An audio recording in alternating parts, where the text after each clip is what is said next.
الله الرحمن الرحيم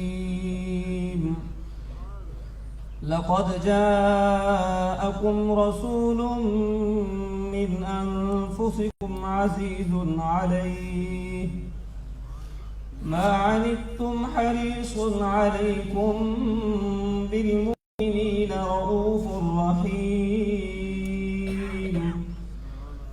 فإن تولوا فقل حسبي الله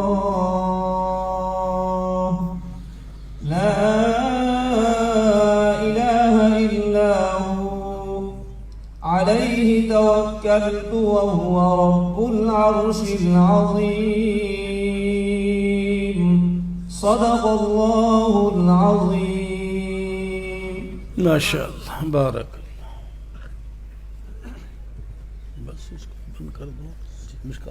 بسم الله الرحمن الرحيم اللهم صل على سيدنا ومولانا محمد وبارك وسلم ثم صل عليه وعن بحث بن حكيم عن أبيه عن جده أنه سمع رسول الله صلى الله عليه وسلم يقول في قوله تعالى كنتم خير أمة أخرجت للناس قال أنتم تتمون 70 أمة أنتم خيرها وأكرمها على الله تعالى رواه الترمذي وابن ماجه والدارمي قال هذا حديث حسن.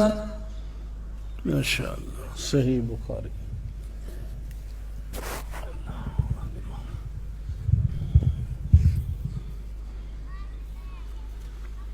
ما شاء الله.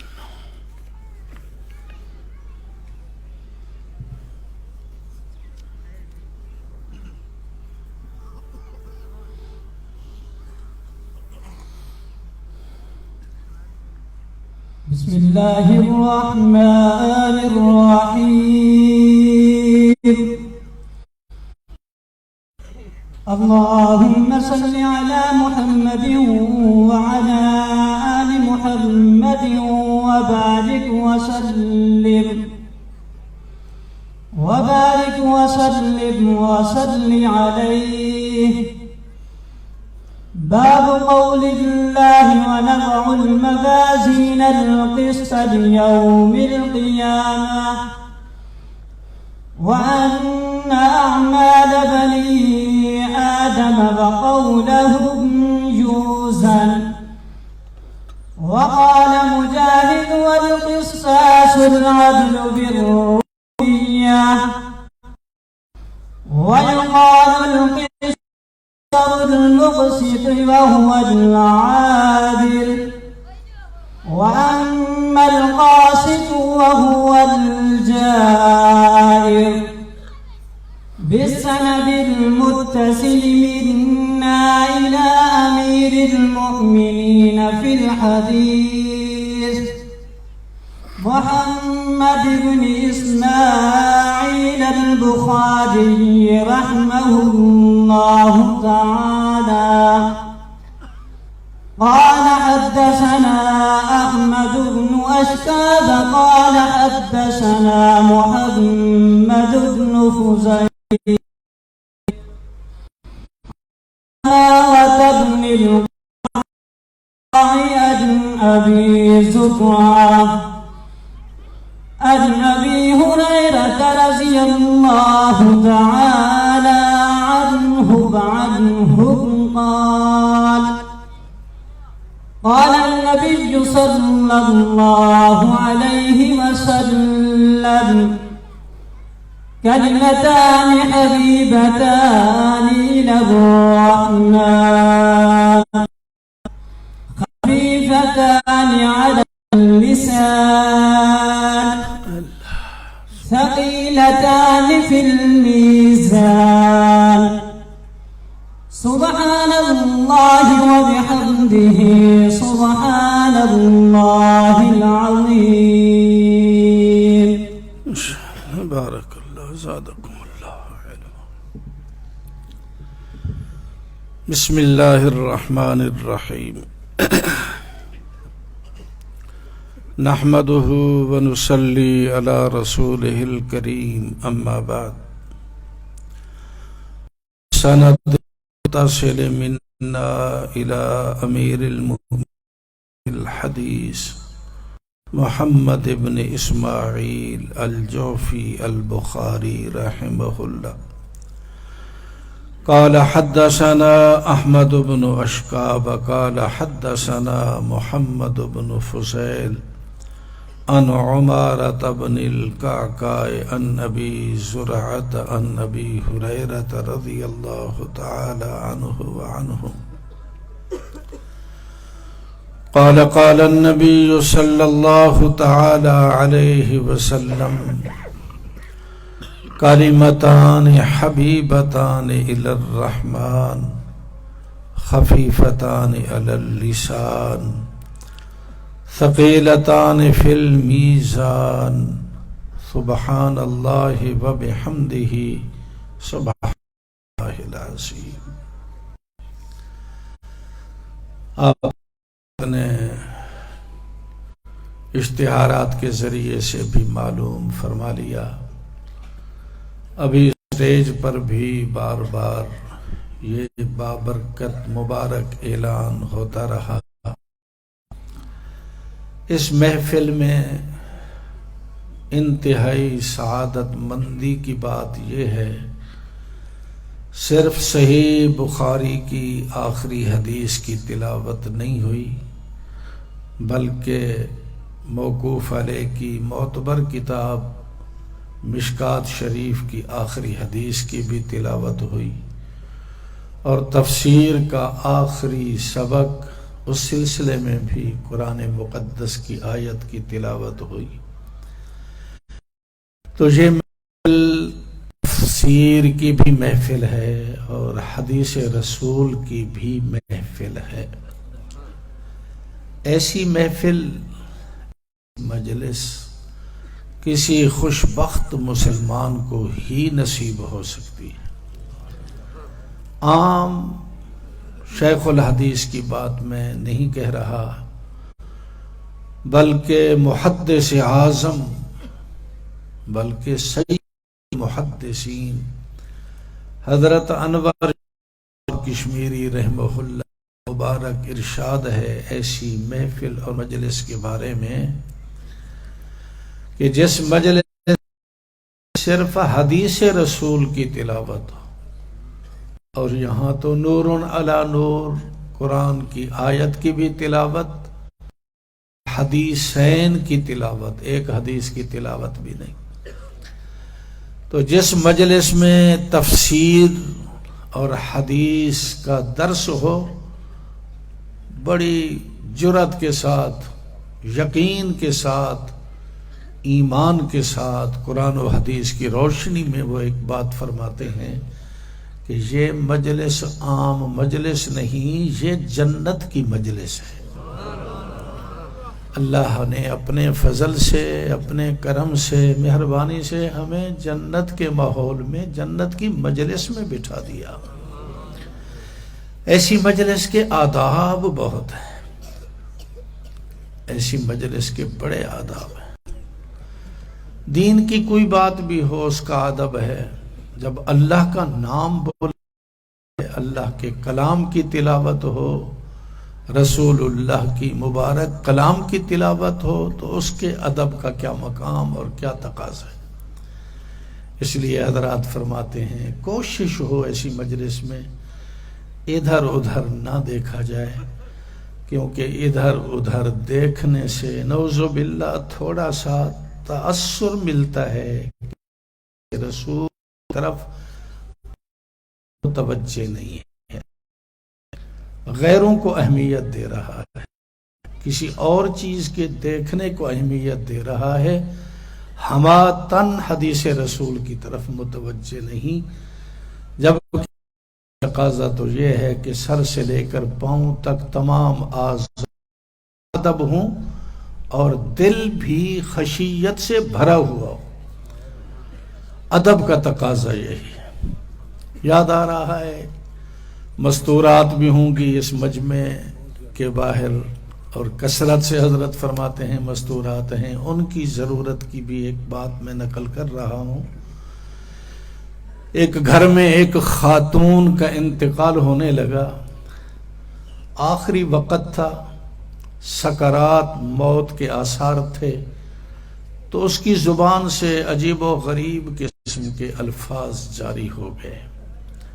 گھر والوں نے سمجھا کہ شدت کا سکرات کا وقت ہے، یہ منہ سے ہذیان بک رہی ہے، فضول باتیں کہہ رہی ہے، ان کی سمجھ میں نہ آیا۔ گھر والوں نے مشورے سے ایک محقق عالم بزرگ کو بلایا، پس پردہ بٹھا کر اس خاتون کی بات سنائی کہ یہ کیا کہہ رہی ہے۔ بزرگوں نے جب اس کی بات کو سنا تو فرمانے لگے، ظالمو تم تو کہتے تھے یہ ہذیان بکتی ہے، یہ تو جنت کی بولی بول رہی ہے، جنتی زبان میں گفتگو کر رہی ہے۔ جنتی زبان عربی زبان ہے، میرے پاک پیغمبر کا فرمان ہے، عربی میں عربی ہوں، اہل جنت کی زبان عربی ہے، قرآن عربی ہے، اس لیے فرمایا عرب سے محبت کرو، اگر کبھی ان سے کوئی تکلیف بھی پہنچے اس کو حوصلے سے برداشت کرو، ان کے خلاف کوئی بات زبان سے نہ نکالو، ورنہ میں بھی متاثر ہوں گا، قرآن کی زبان بھی متاثر ہوگی اور اہل جنت بھی متاثر ہوں گے۔ جنت بول رہی ہے، کہہ رہی ہے، ان الرجلین یقولان لی ادخلی الجنہ، دو نورانی میرے سامنے ہیں، سفید لباس پہنا ہوا ہے، اور مجھے کہہ رہے ہیں اور جنت میں داخل ہو جا، اٹھ اور جنت میں چلی جا۔ بزرگوں نے پوچھا اس کا کیا عمل تھا؟ گھر والوں نے بتلایا، میری بیٹیاں روحانی بچے ہوں۔ گھر والوں نے بتلایا یہ خاتون حیا کا مجسمہ خاتون تھی، اس کی زبان سے، اس کے ہاتھ سے کسی پڑوسی کو آج تک تکلیف نہیں پہنچی، موذی نہیں تھی، درندہ صفت عورت نہیں تھی، بالخصوص اپنے خامند کی انتہائی فرما بردار تھی، اس کو اطمینان اور سکون دلانے والی تھی۔ خامند باہر سے تشریف لاتے تو اس کو کہتی مرحبا تیرا آنا مبارک ہو، عزت کے ساتھ اس کا استقبال کرتی۔ اگر کسی پریشانی میں مبتلا ہوتا تو اس کو تسلی دیا کرتی، اور اگر فاقے کی حالت آئی، 2-4 وقت کے لیے کھانا نہ پکا، پریشان ہوتے تو ان کو تسلی دیتی، صبر کرو بیٹے، جنت میں دیگیں پک رہی ہیں ہمارے لیے۔ یہ اس کی صفت تھی، اور خصوصیت کے ساتھ اس کی یہ صفت بھی تھی۔ وقت اللہ کا نام بلند ہوتا اذان کی شکل میں، جس کام میں بھی مصروف ہوتی اس کام کو چھوڑ دیتی، جھاڑو کو پھینک دیا، آٹا کر دیا، روٹی پکانا بند کر دیا۔ اگر گھر میں ہونے کی وجہ سے سر اترا ہوا تھا، کوئی غیر محرم نہ تھا، پھر بھی فوراً دوپٹہ سر پر لے لیتی، با ادب ہو کر بیٹھ جاتی اتحیات کی شکل میں، نہ گھر میں کسی کو بولنے دیتی، نہ خود بولتی، یہ کہتی رہتی میرے اللہ کا نام بلند ہو رہا ہے، اللہ کے نام کی لاج رکھو، اذان کا جواب دو با ادب ہو کر۔ عالم دین نے فرمایا اس نے اللہ کے نام کی بلندی کا ادب کیا، اللہ نے اس ادب کی بدولت دنیا کی زندگی کے آخری مرحلے میں جنت کی بشارت دے دی۔ ادب ایسی چیز ہے۔ ادب کے سلسلے میں ایک واقعہ اور ذہن میں آ رہا ہے۔ مولانا فضل الرحمان صاحب گنج مراد آبادی ہندوستان کے بڑے عظیم جلالی بزرگ تھے، حدیث کا درس ہیں دوران حدیث ایک بے وقوف طالب علم کی بھی 3 قسمیں ہیں، بعض اعلیٰ ہیں، بعض متوسط ہیں، بعض ادنا ہیں، اور بعض بے وقوف بھی ہوتے ہیں، 4تھا درجہ بھی ہوتا ہے۔ لیکن ہمارے علماء اس کو بھی ضائع نہیں کرتے۔ آج تو بے وقوف ہے، ہو سکتا ہے اپنے علاقے میں جا کر یہی بے وقوف بھی دین کا خادم بن جائے، اس کو بھی پڑھاتے رہتے ہیں۔ وہ آیا دوران درس، کہنے لگا حضرت دفتر میں تار آیا ہے، فلاں علاقے کا والی کہتا ہے اگر حضرت ہمارے پاس تشریف لائیں تو ہم 1,00,000 روپیہ ان کی خدمت میں بطور ہدیہ دیں گے۔ وہ سمجھا کہ شاید سبق ہی بند کریں گے اور تیزی کے ساتھ پاس پہنچیں گے، ہدیہ کریں گے۔ جب اس طالب نے یہ خبر سنائی، حضرت کا چہرہ سرخ ہو گیا، فرمایا بے شرم، میں تجھے رسول اللہ کی حدیث سناتا ہوں، تو 1,00,000 کی بات کرتا ہے، تو 1,00,000 کی بات کرتا ہے۔ دوران حدیث 1,00,000 کو لات مار، جو میں پیغمبر کا فرمان سنا رہا ہوں، قال قال رسول اللہ، اس کو ادب کے ساتھ سن۔ اکابرین کے ہاں ایک ایک حدیث لاکھوں سے بھی زیادہ قیمتی، اور اس کے لیے ادب کی ضرورت۔ مولانا اشرف علی صاحب تھانوی رحمہ اللہ بیٹھے ہوئے تھے، ایک مالدار شخص آیا، بڑا تھیلا پیسوں کا بھرا ہوا، حضرت کی خدمت میں پیش کیا۔ حضرت یہ ہدیہ لایا ہوں، اور 1,000 2,000 نہیں، 1,00,000 روپیہ ہدیہ آپ کی خدمت میں رہا ہوں، اور میری درخواست ہے کہ آپ مجھے بیعت بھی کر لیں۔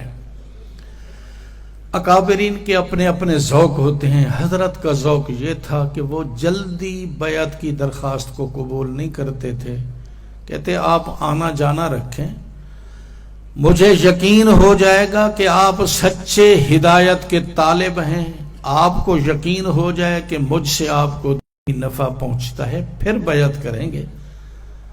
فی الفور اور پہلی ملاقات میں بیعت حضرت قبول نہیں فرماتے،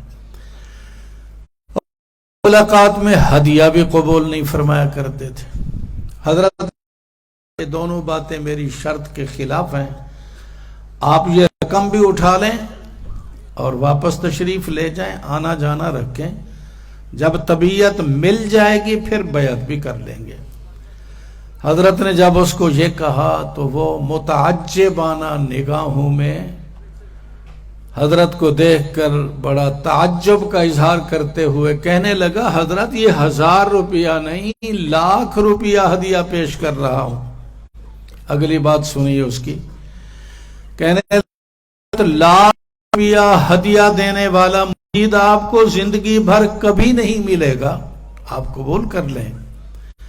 حضرت بھی جوش میں آ گئے، فرمایا 1,00,000 کو لات مارنے والا پیر بھی آپ کو کبھی نہیں ملے گا، اٹھا کر لے جا، میں تو اپنی شرط کے مطابق بیعت بھی کروں گا اور ہدیہ بھی قبول کروں گا۔ دین کی ادنا سی بات کا بھی بہت زیادہ ادب ہے۔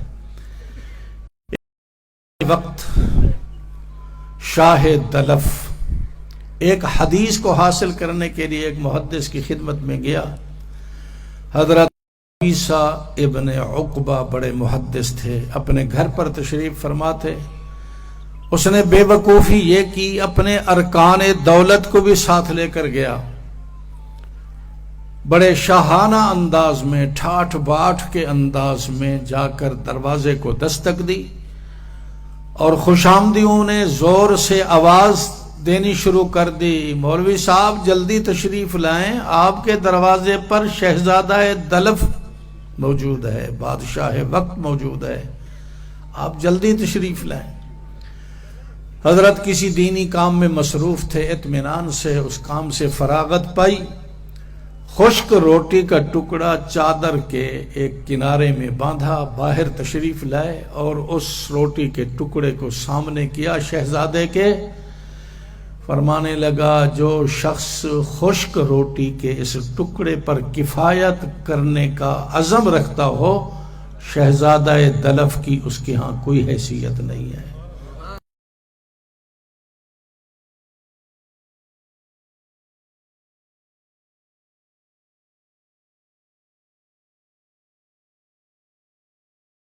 گھر میں بیٹھو التحیات کی شکل اختیار کرو، پھر میں عظمت والی حدیث آپ کو سناؤں گا۔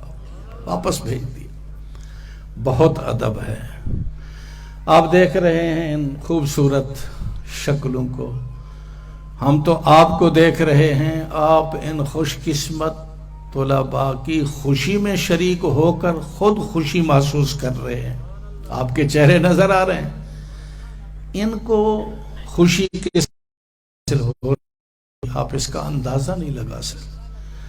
میں اگر قسم اٹھا کر بھی کہہ دوں کہ زندگی بھر آپ کو یا ان بچوں کو خوشیاں نصیب ہوتی رہیں، کسی کا بھائی ہوا، کسی کا کوئی عزیز رشتہ دار خوشی ملی، خوشیوں کی شکلیں مختلف ماضی کے اندر حاصل ہوتی رہیں، اللہ کی قسم ان لمحات کی جو خوشی ان بچوں کو نصیب ہے، ماضی میں زندگی بھر کبھی ایسی خوشی نصیب نہیں ہوئی۔ یہ خوشی کے لمحات ہیں، چہرے چمک رہے ہیں، روح بھی چمک رہا ہے، دل بھی چمک رہا ہے، چہرے بھی چمک رہے ہیں، اور خوش قسمت والدین کے دل پر پتہ نہیں خوشی کی وجہ سے کیا آثار ہوں گے۔ بہت ہی خوشی کا موقع ہے۔ خوشی کے دو موقع ہوتے ہیں، ہمارے اساتذہ فرماتے ہیں، میں ان کی بات نقل کر رہا ہوں۔ ایک تو وہ ہوتا ہے جب کوئی انسان کسی کام کا آغاز کرتا ہے، افتتاح کرتا ہے، ابتدا کرتا ہے، اس وقت بھی خوشی ہوتی ہے۔ کوئی دکان کھولنا چاہتا ہے تو بزرگوں کو بلاتا ہے، مٹھائی تقسیم کرتا ہے، میں دکان کا آغاز کر رہا ہوں، دعا کریں اس میں برکت ہو جائے، وہ بھی خوشی کا لمحہ۔ باغ لگاتا ہے، کوئی پودا لگاتا ہے، اس وقت بھی بزرگوں کو بلا کر دعا لی جاتی ہے، میں بوٹا رہا ہوں، کھجور کا، آم کا، سیب کا، انار کا، آپ دعا کریں اللہ تعالیٰ اس کو پھل آور بنا دے۔ کام کے آغاز میں بھی خوشی اور کام کی انتہا میں بھی خوشی ہوتی ہے، جب وہ کام پایہ تکمیل تک پہنچتا ہے اس وقت بھی خوشی ہوتی ہے۔ اکابر فرماتے ہیں شروع کی خوشی تو متوقع کی بنیاد پر ہوتی ہے۔ دکان کھول رہا ہوں، امید ہے اللہ اس دکان کے ذریعے سے مجھے نفع دے گا۔ نفع اس وقت موجود نہیں ہوتا، متوقع ہوتا ہے۔ تعلیم کا آغاز کرتا ہے انسان، ان بچوں نے بخاری شریف کی پہلی حدیث پڑھی سال کے شروع میں، اس توقع پر ان کو بے انتہا خوشی محسوس ہوئی کہ ہم 9 سال تعلیمی گزارنے کے بعد اب اس سال کے شروع میں پہنچ گئے کہ ہم بخاری شریف کی پہلی حدیث کا درس لے رہے ہیں۔ اس وقت بھی خوشی تھی، لیکن وہ خوشی ذرا دھیمی خوشی تھی، توقع کی خوشی تھی، امید کی خوشی تھی۔ اور آج جو چہرے چمک رہے ہیں یہ واقعی خوشی پر چہرے چمک رہے ہیں، جس حاصل کرنے کے لیے ہم نے سال پہلے کام شروع کیا، آج اللہ نے اس کی تکمیل کرا دی۔ یہ خوشی کا لمحہ بڑا قیمتی لمحہ ہوتا ہے، اہم لمحہ۔ میں نے ویسے نہیں دعویٰ کیا، قسم اٹھا کر کہتا ہوں، اب پھر کہتا ہوں، ایسا لمحہ نہ ماضی میں نصیب ہوا اور نہ شاید آئندہ نصیب ہوگا۔ چمک رہے ہیں، اگر ان چمک رہے ہیں تو میں سمجھتا ہوں اور میں دعوے سے کہتا ہوں جن لوگوں نے ان پر مال خرچ کیا، اللہ کی قسم ان کے لیے بھی یہ خوشی کے لمحات ہیں۔ یہ نہیں ہے کہ بخاری انہوں نے پڑھی اور وہ بیچارے بخاری سے محروم۔ جتنا پڑھانے والے پڑھنے والوں کو اللہ کی طرف سے اجر ملنے کی امید، شاید اس سے کہیں زیادہ مال پاکیزہ خرچ کرنے والوں کو بھی اللہ کی طرف سے اجر کی امید ہے۔ یہ ہیں سارے خوشی کے لمحات اور سب کے لیے خوشی۔ میں عرض کر رہا تھا خوشی کے 2 موقع ہیں، ایک ابتدا کا موقع اور ایک انتہا کا موقع۔ ایک لطیفہ بھی یاد آ رہا ہے، اکثر میں عرض کرتا ہوں، بزرگوں سے سنا ہے، ہارون رشید بادشاہ بہت بڑا علمی دوست بادشاہ تھا، بڑے وسیع علاقے پر اس کی حکومت اور سلطنت قائم تھی۔ وقتاً فوقت ہاتھ میں بھی چکر لگایا کرتا تھا۔ ایک اپنے ارکان دولت کے ساتھ، خزانچی کے ساتھ خزانہ لے کر دیہات میں نکل گیا، دارالخلافت سے بہت دور۔ دیکھا تو 80 سال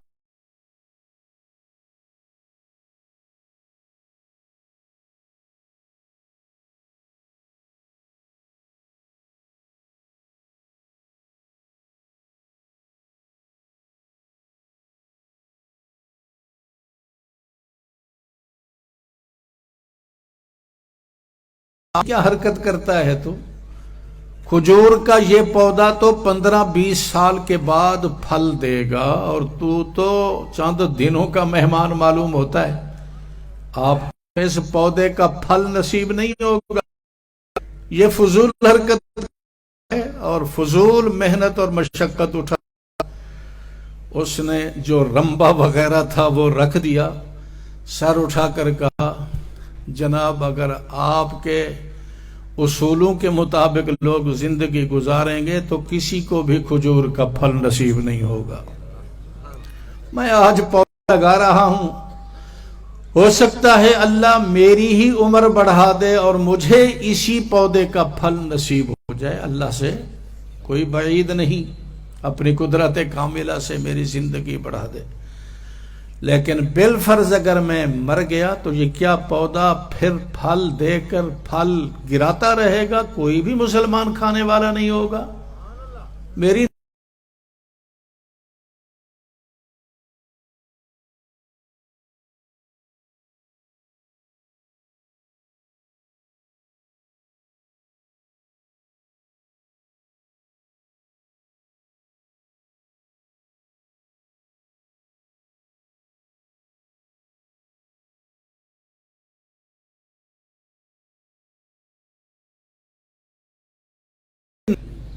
بڑی بات پسند آئی۔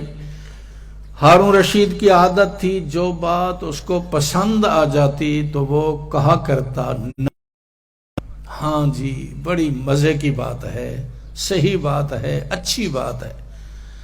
اور اپنے خزانچی کو اس نے پہلے حکم دے دیا اگر میں کسی بات پر نعم کہوں تو جو نعم کا ذریعہ فی بطور انعام دے۔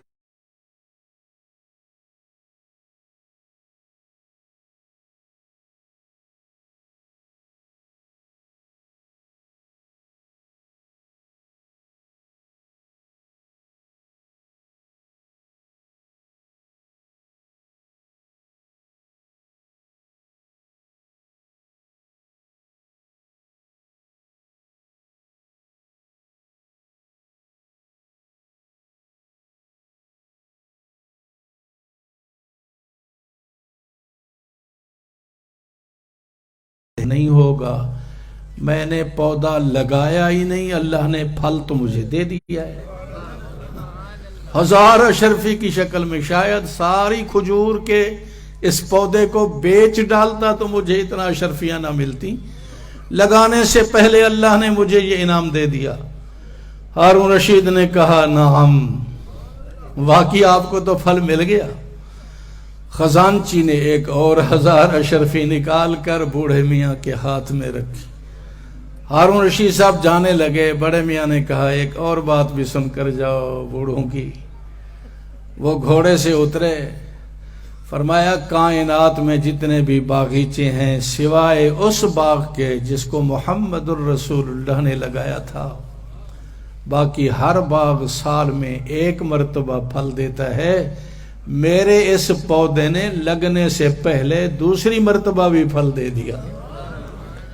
میں نے تو ایک لحظہ میں 2 مرتبہ اس کا پھل حاصل کر لیا۔ ہارون رشید نے کہا نعم۔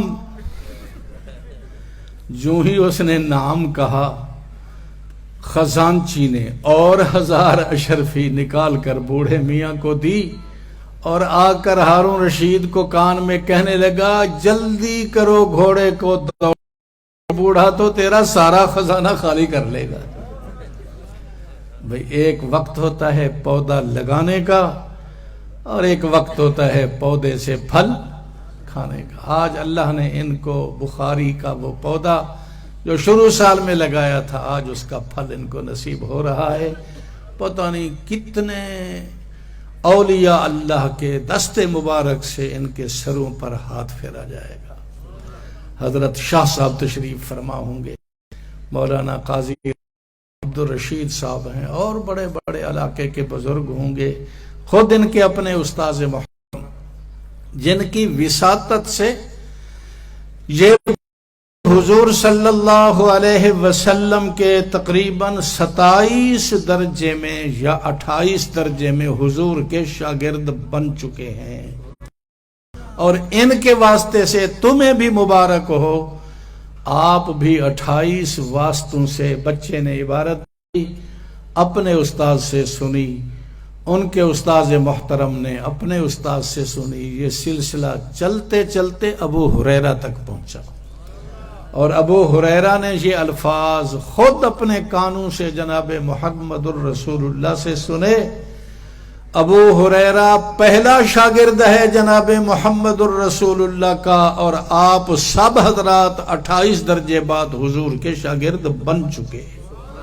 یہ سعادت بھی اس مدرسے کی برکت سے آپ کو حاصل ہو رہی ہے۔ اور ایک بات اور کہہ دوں، آپ کو کیا مقام مل رہا ہے، آپ کو صحابیت کا شرف حاصل ہو رہا ہے۔ حقیقی صحابی نا، صحابی نہیں، کیونکہ اصلی صحابی، حقیقی صحابی تو وہ ہوتا ہے جس نے ایمان کی حالت میں جناب محمد الرسول اللہ کی زیارت کی یا صحبت اٹھائی نابینا صحابی نے اور ایمان پر خاتمہ ہوا، وہ تو ہے شرعی حقیقی صحابی۔ اس کے مقام کو تو ہم پہنچ نہیں سکتے، ہمارے آباء و اجداد یا تابعین تبع تابعین سارے زمانے کے اولیاء بھی اکٹھے ہو جائیں، ادنا صحابی کے مقام کو بھی نہیں پہنچ سکتے۔ ان کا مقام تو بہت بلند، وقت قلیل ہے، میں ایک صحابی کے مقام کا تذکرہ کرتے ہوئے معروضات کو سمیٹتا ہوں۔ صدیق اکبر کے نام کو تو آپ پہچانتے ہیں، صدیق اکبر یہ شخص ہے، کہتا ہے بس نظر صدیق کی ہو چاہے کا ہو، مال صدیق کا ہو حضور پر ہو، بیٹی صدیق کی ہو نکاح حضور کے۔ یہ صدیق، جس صدیق کو حضرت عمر رضی اللہ تعالی عنہ نے فرمایا ایک رات کی نیکی دے، دن کی نیکی دے دے، زندگی بھر کی عمر کی ساری نیکیاں آپ لے لیں۔ صدیق نے کہا میں یہ سودا نہیں قبول کرتا۔ اس کا مقام آقا نے کس انداز سے بیان کیا، صحابہ بھی بیٹھے، آقا نے فرمایا خصال الخیر ثلاث، 360 خصلتیں، خصال الخیر ثلاثتوں و ستون مئہ، 360 خصلتیں، عادتیں، اخلاق ایسے ہیں اگر اللہ کسی بندے کے بارے میں خیر کا فیصلہ کرتے ہیں۔ یہ جملہ بھی بڑا عجیب ہے۔ ایک اور موقع پر بھی آقا نے فرمایا جب اللہ کسی بندے میں خیر کا فیصلہ کرتے ہیں، خیر کا ارادہ رکھتے ہیں، اللہ اس کو علم دین کی دولت عطا کر دیتے ہیں۔ علم دین کی دولت کا مل جانا، یقین کر لو اللہ نے اس کے بارے میں خیر کا فیصلہ کر دیا ہے۔ یہ کوئی معمولی دولت نہیں ہے جو ان کو نصیب ہو رہی ہے۔ امام محمد کا واقعہ بڑا مشہور ہے، وفات کے بعد کسی کو خواب میں ملے، پوچھا اللہ نے کیا معاملہ کیا؟ امام محمد فرماتے ہیں اللہ کے حضور حاضری ہوئی تو میرے اللہ نے یوں فرمایا محمد مانگو جو مانگنا چاہتے ہو، میں دینے کے لیے تیار بیٹھا۔ امام محمد سے انہوں نے پوچھا پھر آپ نے کیا مانگا؟ ہمارے اکابر سارے کے سارے صحابہ سے لے کر اب تک کے اکابر تواضع کا پیکر ہوتے ہیں، مرنے سے پہلے بھی ابدیت، فنائیت، تواضع، اور مرنے کے بعد بھی وہی تواضع۔ امام محمد کیا درخواست کرتے ہیں؟ اللہ میں کیا مانگوں، میں تو صرف یہ مانگتا ہوں میرے گناہوں کو معاف کر دیا جائے، میرے پاس نیکیاں تو نہیں ہیں، میں ان کے قبول کرنے کی بھی درخواست نہیں کرتا، نہ نیکیاں ہیں۔ وہی بات کہی جو شیخ عبد القادر جیلانی نے کہی، پتھریوں پر سر رگڑ رگڑ کر کیا کہہ رہے ہیں؟ من گفتم طاعتم بپذیر، اللہ میں یہ نہیں کہتا کہ میری طاعت کو قبول کر، کیونکہ تیری شان کے مطابق تو مجھ سے ایک سجدہ ہی نہیں ہو سکا، میں درخواست کرتا ہوں تو یہ قلم عفو بر گناہم کش، اے اللہ معافی کی قلم لے کر میرے گناہوں پر چلا دو۔ جو شیخ کا پروگرام، عزائم، جو طریقہ، امام محمد نے بھی وہی درخواست کی میرے گناہوں کو معاف کر دیا جائے۔ اگلی بات سنو اور خدا را اپنے بچوں کو علم دین پڑھا کے مرو، دیکھو قبر کیسے روشن ہوتی ہے، قبر کے دروازے کھلیں گے اور روضہ اقدس تک انشاءاللہ روشنی ہی روشنی ہوگی۔ اگر عالم بیٹا چھوڑ کر مرے، لیکن ساتھ ساتھ تربیت بھی ضرور کرنا کہ عالم با عمل ہو کر ہو، مخلص ہو۔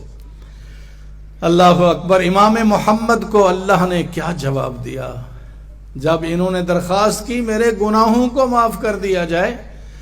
تو اللہ نے فرمایا محمد اگر تجھے بخشنا منظور نہ ہوتا تو علم دین کی دولت نہ دیتا، جب علم دین کی دولت دے دی بخشش کا فیصلہ تو ہو گیا، مزید مانگو جو کچھ مانگنا چاہتے۔ جب اللہ کسی کے بارے میں خیر کا ارادہ کرتے ہیں تو علم دین کی دولت عطا کرتے ہیں۔ اور یہاں کیا فرمایا آقا نے؟ جب اللہ کسی بندے میں خیر کا ارادہ کرتے ہیں، فیصلہ کرتے ہیں، تو 360 خصلتوں میں سے کوئی خصلت اس کو عطا کرتے ہیں، وہ اس خصلت کو اختیار کرتا ہے، اس کے مرنے کے بعد جنت کے 8 دروازے کھل جاتے ہیں، جس دروازے سے چاہے جنت میں چلا جائے۔ آقا نے جب یہ ارشاد فرمایا، صدیق نے ایک سوال کر دیا، اور یہ جرات تو صدیق ہی کر سکتا تھا، صحابہ میں اکثر بات کرنے کی جرات نہیں ہوتی تھی، صدیق تھوڑی سی ہمت کر لیتے۔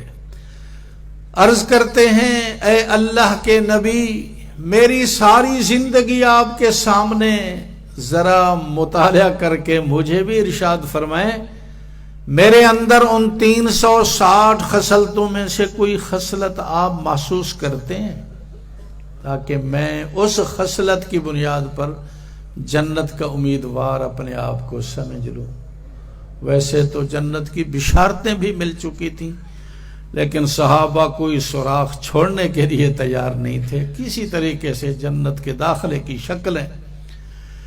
صدیق نے سوال کیا ایک خصلت کا، صدیق سے محبت کرنے والے اہل ایمان اپنے ایمان کو اور زیادہ بڑھا دو۔ صدیق کی شان سن کر آقا نے کیا ارشاد فرمایا؟ صدیق تو ایک کا سوال کرتا ہے، ہنیئا لک یا ابا بکر کلھا فیکا، مبارک ہو صدیق، اللہ نے 360 خصلتیں ساری کی ساری تیرے اندر جمع کر دی۔ یہ ہے صحابیت کا مقام۔ اور اسی مقام کی بنیاد پر ایک موقع پر فرمایا جنت کے 8 دروازے ہیں۔ صدیق نے عرض کیا کیا امتی ایسا بھی ہے جس کو جنت کے ہر دروازے سے پکارا جائے، بلایا جائے؟ آقا نے اس موقع پر بھی فرمایا ارجو ان تکون منہم، صدیق مجھے امید ہے آپ کو ہر دروازے سے ہر دروازے سے بلایا جائے گا۔ میں عرض کر رہا تھا آپ جو اس مجلس میں موجود ہیں حقیقی صحابی تو بن نہیں سکتے، لیکن محدثین کی بات میں نقل کر رہا ہوں، وہ فرماتے ہیں اہل الحدیث ہم اہل النبی، حدیث کی مجلس میں بیٹھنے والے، پڑھانے والے، پڑھنے والے، میرا ایمان ہے ایک حدیث کا سبق بھی مل جائے جیسے آپ حضرات کو مل گیا، وہ بھی انشاءاللہ اس خیر میں شریک ہو جائیں گے۔ یہ کیا لوگ ہیں؟ فرمایا اہل الحدیث ہم اہل النبی، یہ نبی کا ٹبر ہے، نبی کا خاندان ہے۔ علم یصحبوا نفسہ، اگرچہ انہوں نے ذات رسول کی صحبت تو نہیں اٹھائی لیکن اللہ کی قسم الفاظ رسول کی صحبت تو اٹھا لی۔ آپ نے نہیں سنا یہ الفاظ؟ کلمتان، یہ الفاظ کون سے ہیں؟ بخاری کی روایت ہے، بخاری کی حدیث ہے، اور بخاری کے بارے میں محدثین کا اجماع ہے اس بات پر، اصح الکتب بعد کتاب اللہ البخاری۔ تو یہ حدیث بخاری کی ہے، حدیث متواتر بھی ہو سکتی ہے، مشہور تو یقیناً ہے، اور ایسی حدیث کے بارے میں میرے جیسا نالائق قسم اٹھا کر کہہ سکتا ہے یہ الفاظ جو طالب علم نے بولے، ان کے استاذ نے بولے، اور مجھے بھی یہ سعادت ملی، اللہ کی قسم یہ وہ الفاظ ہیں جو حضور کی زبان سے نکلے تھے، ابو ہریرہ کے کان میں پڑے تھے، ابو ہریرہ کے زبان سے نکلے تھے۔ اور ان کے شاگرد کون ہیں؟ ابو زرع کے کان میں پڑے، چلتے چلتے محمد ابن اسماعیل بخاری کی کان میں پڑے، چلتے چلتے شیخ کے کان میں پڑے، اور شیخ نے اپنے الفاظ اپنے شاگردوں کی طرف منتقل کیے، اور ایک خوش قسمت شاگرد نے وہ الفاظ حضور والے اللہ کی قسم تمہارے کانوں میں ڈال دیے، تمہیں حضور کی شاگردی کا شرف حاصل ہو گیا، اور حکماً مانن صحابیت کا شرف بھی آپ نے پا لیا۔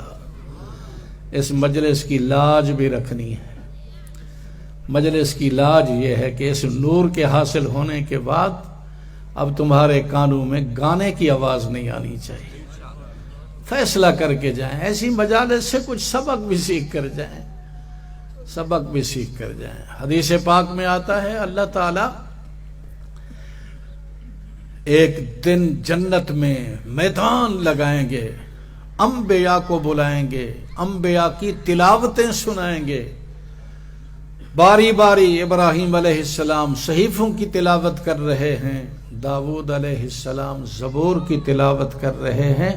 حدیث میں اس تلاوت کی نوعیت بیان کی گئی کہ 90,000 بانسریوں سے نکلنے والی جو آواز اس دنیا میں خوبصورت ہوتی ہے اس سے کئی ہزار گنا زیادہ خوبصورت آواز میں زبور کی تلاوت ہوگی۔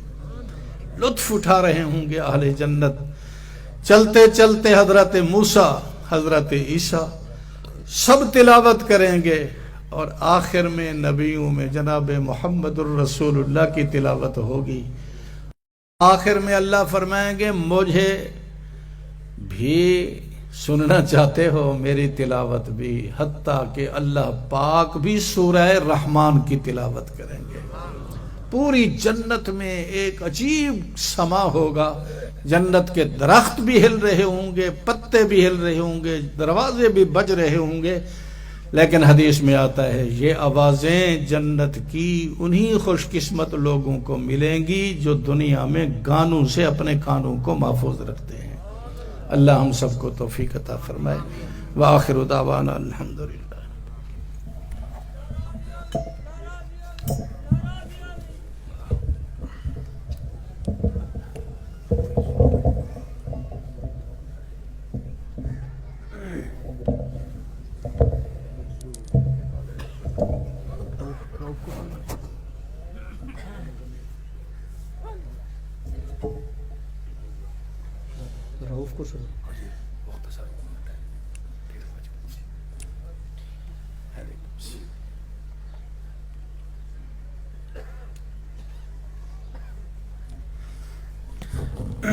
ابھی آپ حضرات کے سامنے